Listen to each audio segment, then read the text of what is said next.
this is Matt Boldy, and you're listening to Locked On Wild. You're Locked On Wild, your daily podcast on the Minnesota Wild. Part of the Locked On Podcast Network, your team every day.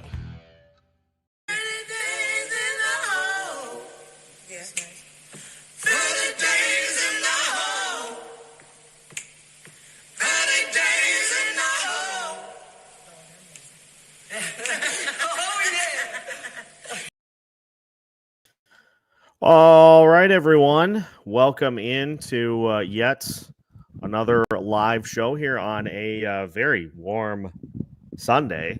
Going to be a very special show here today.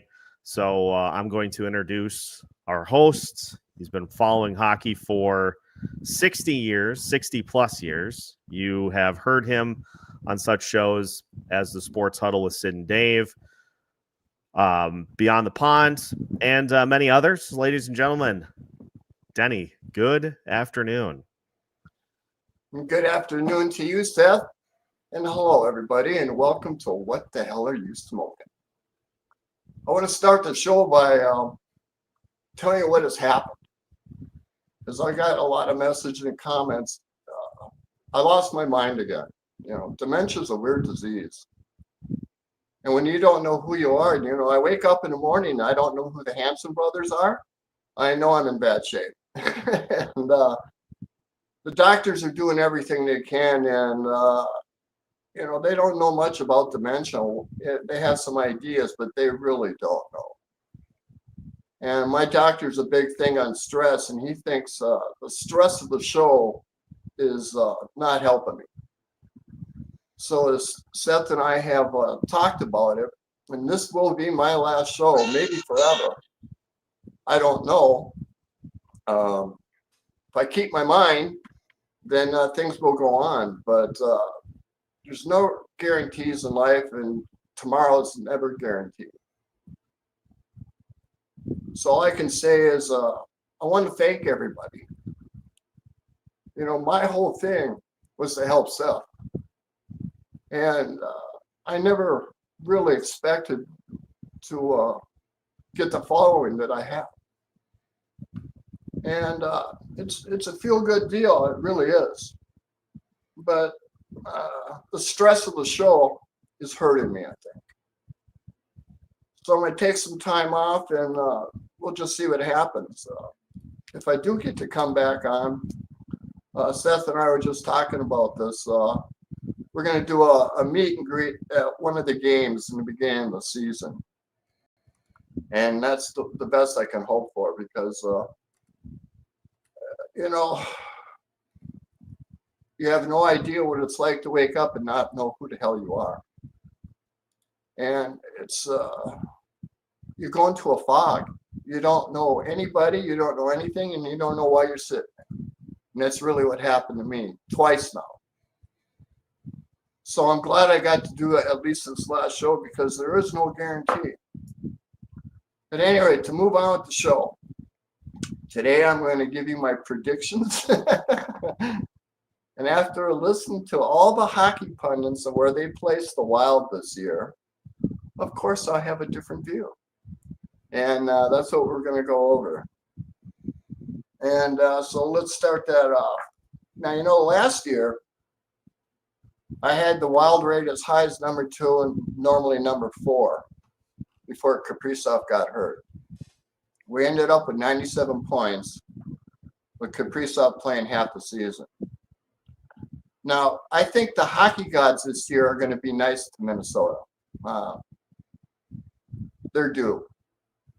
All the injuries that the Wild had in the last couple of years is just, you know, it's mind-boggling. I think this year we're going to get a break. And this is how I'm looking at it. We had 97 points last year with a half a season of Kaprizov.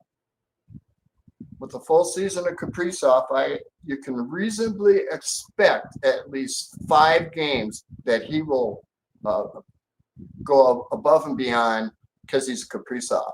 That's 10 points right there. So going from 97 to 107 just because of Kaprizov, I think is reasonable to expect. What do you think, Seth?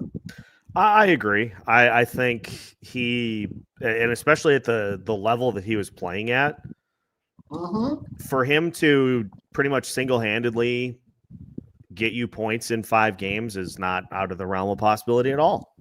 There you go. My sentiments exactly. And then for all of you who don't know, I think the Wild's defense is at least going to be number 3 in the league and could very really have the possibility of being the best simply because of Wallstead and Gus Bus and goal. So with them, I got gaining an additional 3 games, which is 6 points. When you add 107 to 6, that's 113 points. And that should be good for first place in the Central.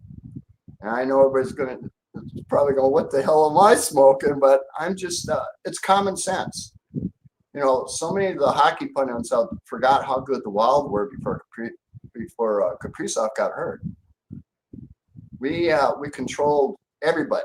There was no team that the Wild feared. And then when we lose all our top players, well, what can you expect? I mean, you know, this year I see it differently. And I just hope that I still have my mind and can watch the game of hockey so that I can go to a couple of preseason games and the training camp with Seth and give you an evaluation of what I think of the players, especially Teravainen. You know, he was put in a position in Detroit where he's on third line, and he's not a third line player. And I read that, they had him in first line and second line, but he didn't really click. And that's why they had him on the third. Well, you know, he's a shooter. He's a shooter first. And the second line, really needed a shooter. I mean, Mojo's not a shooter. All he does is skate up and down the ice and does nothing. And I'm not afraid to say it because, you know, top 6 wingers, he was last in the NHL. Last. And how he kept a second place is beyond me, and we'll probably never know. Maybe 20 years from now, somebody will tell the reason why Mojo got to stay in the second line, but it won't be in my lifetime, I can tell you that. At any rate, the Wild, their core is extremely good. As you know, we have, 5 players playing international, all core players. And I think with, what's the kid from us? Who's the new kid we just signed? The center. Sturm? No, from Russia. Yurov? Yurov, Danila Yurov. And see, that's my mind going blank. What I've been able to see and read about him, especially over the Russian people, he has an excellent two-way game, which is the one thing I worry about because the NHL is so much faster than the KHL. And if Yurov can keep up with the game, and I expect, you know, he's very talented. And I can't wait to see him play, but I'm thinking I'm giving him, you know, that he can play the two-way game. The Wild are going to be very solid in center, especially if Billy doesn't trade Rossi. With Rossi, I have him on my first line with Zuggs and Kaprizov. I have Yurov on the second line. Jesse has him on the third line, but I think he's going to show in training camp he belongs on the second line. Of course, this is all conjecture, but this is just what I'm looking at and thinking.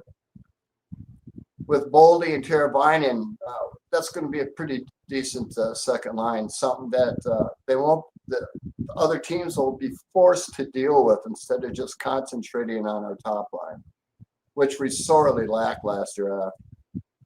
And for our third line, I have the reunited Grief line, and that's Eck with Hartman and Foligno.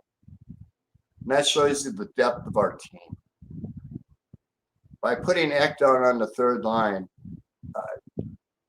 and the only thing he's expected to do is shut down the top line, that puts him in a lot less harm of getting hurt, number one. And who better than Foligno and Hartman and Eck to shut down the top line? I mean, the grief line number 2.0, I'm calling it. And our fourth line, one thing I really like what Billy did this year is signing Nico Stern back. And, they talked about how he learned and this and that. That's all good. We need a good fourth line center. And the thing with Hines is he cannot play the fourth line 7-8 minutes a game. It hurts the team and it hurts the players. He has to get 13 minutes minimum. And if that happens, you're going to see a very dangerous team. Like I say, I'm putting them first in the Central. I see Winnipeg taking a huge fall. And the reason being is they lost some key players, as you know, and they signed Gus Nyquist to replace them. And Tays, who hasn't played in a couple of years, that's a real reach. And it doesn't matter how good Hellebuck plays. I just don't see Winnipeg doing much this year. The same with Dallas.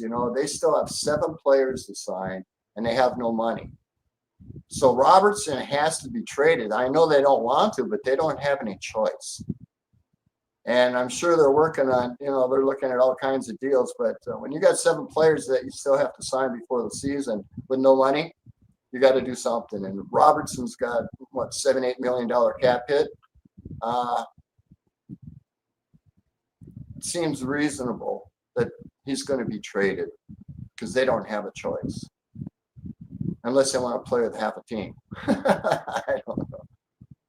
And I see the Utah Mammoth taking a huge stride this year. They were loaded top to bottom. They don't have any weaknesses. They brought in a couple of vets, and then they picked up Paterka. I mean, they're loaded top to bottom. Logan Cooley, one of my favorite players, Minnesota boy. He's going to break out this year, I think. I think Utah is very lucky to have him. And of course, St. Louis, who made the playoffs last year with 96 points. I'm not sure about them yet because I haven't really looked at their team yet. But if I get to do another show, I'm going to go over each team, what I see is a need, and all the good stuff.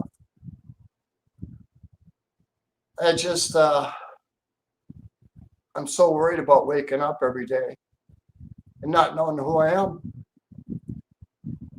It's a terrible thing. And I want to thank everybody from the bottom of my heart. And with that, I'm ending the show. Goodbye, everybody.